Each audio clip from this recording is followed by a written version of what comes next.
Hello students, welcome to board exam. इस video में हम देखेंगे मैथ्स के वेरी इंपॉर्टेंट क्वेश्चंस जो कि आपके कक्षा 10 गणित के लिए बहुत ही महत्वपूर्ण है। तो आइए शुरू करते हैं।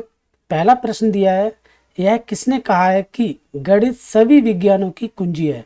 तो ये कथन जो हमें बताना है किसका है, तो ये कथन है रोजर बेकन का। अगला प्रश्न है, गणित सार संग्रह के लेखक हैं। तो गणित सार संग्रह के जो लेखक हैं वो महावीराचार्य जी हैं। अगला प्रश्न है, 18 के गुणनखंडों की संख्या है।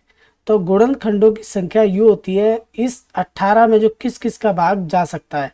तो देखिए, एक का जा सकता है, दो नैम 18 होता है, दो का भी चला गया, और तीन छक 18 होता है, तीन का भी चला गया, चार का नहीं जाएगा, पाँच का भी भाग नहीं जाएगा, छः का चला जाएगा, छः तिया 18 होता है, छः के बाद सीधा फिर 9 का जाएगा क्योंकि 7 और 8 का नहीं जाएगा, 9 के बाद फिर जाएगा 18 का, 18 एकन 18। तो देखिए गुणनखंडों की संख्या कितनी हुई, 1 2 3 4 5 6, यानी कि 18 के जो गुणनखंडों की संख्या होगी वो कितनी होगी, 6। तो ये इसका आंसर हो जाएगा। अगला प्रश्न है, 6403 और 3640 में 4 का स्थानीय मान पूछा है। दोस्तों स्थानीय मान जो होता है, देखिए ये 4 का पूछा तो 4 के नीचे हम लगाएंगे 4 लिख देंगे, और 4 के बाद जितने अंक हैं उतने जीरो लगा देंगे, 1 2, यानी कि 6403 में 4 का स्थानीय मान हो गया 400। और इसमें जो हम 4 लिखेंगे इसके नीचे जो संख्या होती है वही लिखेंगे, उसके बाद जितने अंक है उतने जीरो लगा देते हैं, एक जीरो है तो जीरो लगा दी, अगर आगे कोई अंक और होता तो हम वो लिख देते। तो इसका स्थानीय मान कितना हो गया 4 का इस संख्या में, तब हो गया 40। और दोनों का स्थानीय मान का योग पूछा है तो दोनों को जोड़ देंगे, बराबर हो जाएगा 440।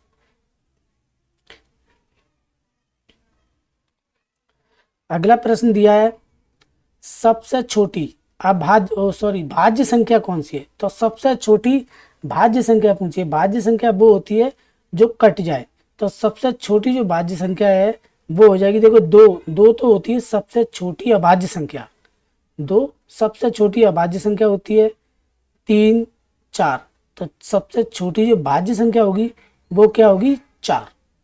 तो इसका आंसर हो जाए, यहाँ देखना है आपको कि भाज्य पूछा गया है, अभाज्य नहीं। भाज्य मतलब जो कट जाए, तो वो 4 जो है कट जाएगी, 2 से भी कट जाएगी, 1 से भी कट जाएगी और 4 से भी कटेगी। तो ये क्या होगी, सबसे छोटी भाज्य संख्या होगी।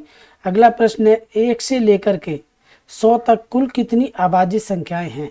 तो ये प्रश्न आपको याद रखना है, 1 से लेकर के 100 तक कुल कितनी अभाज्य संख्याएं हैं जो काटी ना जा सके किसी संख्या से, या तो 1 से कटे या फिर वो स्वयं से कटे, उन्हें कहते हैं अभाज्य संख्याएं। अभाज्य संख्याएं जैसे देखिए, मान लेते 3 है, 3 एक अभाज्य संख्या है, 7 है, 7 एक अभाज्य संख्या है, 11 एक अभाज्य संख्या है, 13 एक अभाज्य संख्या है। तो इस तरह से पूछा है कि कितनी 1 से लेकर 100 तक अभाज्य संख्याएं होती हैं, तो आप उनकी गिनती याद कर लेती है, वो होती है 25। 1 से लेकर 100 तक में जो 25 अभाज्य संख्याएं आती हैं। अगला प्रश्न है, किसी भी प्राकृत संख्या को वर्ग करने पर, यानी कि प्राकृत संख्या को अगर हम वर्ग करते हैं, जैसे 4 का वर्ग करेंगे तो कितना होता है, 16। ठीक है, ऐसे 5 का वर्ग करेंगे तो कितना होता है, वर्ग है यहाँ भी वर्ग लगा दो, 25 होता है, 25। और देखो 7 का वर्ग करेंगे तो बराबर हो जाता है 7 49। ठीक है, 49। और 8 का वर्ग करें तो हो जाएगा देखो 64। तो वो यहाँ ये कह रहा है, किसी भी प्राकृतिक संख्या का अगर हम वर्ग करते हैं तो 2 3 7 और 8 ये जो अंक हैं वो इकाई के स्थान पर कभी नहीं आ सकते हैं। देखिए 4 का वर्ग किया 6 आया, यहाँ 5 आया, यहाँ 9 आया, यहाँ 4 आया, लेकिन 2 3 7 8 इकाई के स्थान पर कभी नहीं आएगा। अगला प्रश्न है, प्राथमिक कक्षाओं में गिनती सिखाने के लिए उपयुक्त होता है। तो प्राथमिक कक्षाओं में जो गिनती सिखाई जाती है वो क्या होता है, अबेकस के द्वारा सिखाई जाती है। ठीक है, अगला प्रश्न है, 10 गीतिका गणित ग्रंथ के लेखक कौन है। तो 10 गीतिका के लेखक जो हैं वो है आर्यभट्ट। भाज्य बराबर होता है, देखिए भाज्य बराबर होता है भाजक गुणा भागफल धन शेषफल, भाज्य बराबर होता है। अब आप सोच रहे हैं भाज्य और भाजक क्या होता है, तो देखिए इस तरह से हम भाग लगाते हैं, भाग, तो ये तो होता है भाजक, भाजक ये होता है भाज्य। भाज्य ये हो गया भागफल, ये भागफल हो गया। ये जो बचता है नीचे माइनस करके वो होता है शेषफल, ये शेषफल होता है। तो भाजक, भाज्य, भागफल और शेषफल।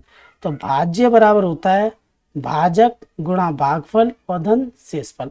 अब देखिए यहाँ हम लिख देते हैं, जैसे मान लो हमने 5 लिख दिया, 6 लिख लेते हैं, 6 लिख दिया। 6 में हम भाग देना है हमें 2 का, और 2 3 6, 3 बार चला गया 6 आ गया, घटाया तो 0 आ गया। अब देखो भाज्य कितना था मेरा, भाज्य कितना था 6, भाजक कितना था, भाजक बराबर कितना था, भाजक था 2, भागफल कितना आया, गुणा लगाएंगे, भागफल कितना आया 3, और शेषफल कितना है 0 प्लस 0 0। तो देखो 6 3 दूनी 6, 6 बराबर 6 हो गया।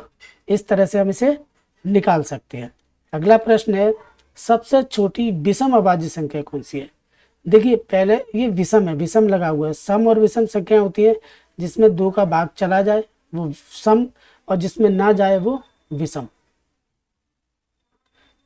और ना जाए जिसमें वो विषम होती है। अब देखिए ये तो सबसे छोटी अभाज्य संख्या है, ठीक है। तो सबसे छोटी जो विषम अभाज्य संख्या है वो होगी 3। ये सबसे छोटी भाज्य संख्या है 4। तो एक इसका जो आंसर हो जाएगा ये हो जाएगा बी, यानी कि 3। अगला प्रश्न है दो सह अभाज्य संख्याओं का मासा होता है सदैव।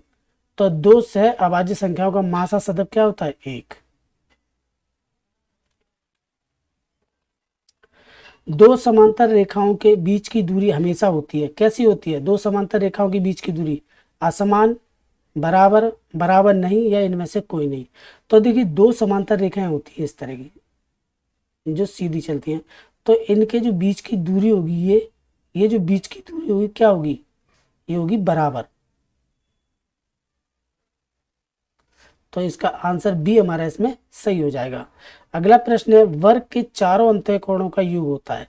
तो वर्ग के चारों अंतः कोणों का योग जो कितना होता है, देखिए यहाँ भी 90 डिग्री बना रहा है, और यहाँ भी 90 डिग्री है, और यहाँ भी 90 डिग्री है, और यहाँ भी 90 डिग्री है, यानी कि 90 डिग्री के कोण बनेंगे। तो 9 चौक कितने होते हैं 36, 360 डिग्री। तो यानी कि वर्ग के चारों अंतः कोणों का मान कितना हुआ 360 डिग्री।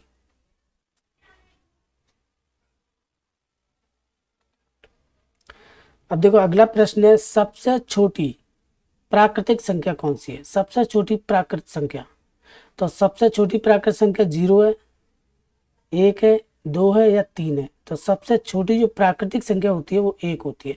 प्राकृतिक संख्या उन संख्याओं को कहते हैं जो हम गिनती में प्रयोग करते हैं, जैसे 1 2 3 4 5 6 7 8 9 10 11, ये जितनी गिनती में हम जो संख्या प्रयोग करते हैं वो कितनी होती हैं, प्राकृतिक संख्याएं होती हैं। वो सभी प्राकृतिक संख्याएं होती हैं।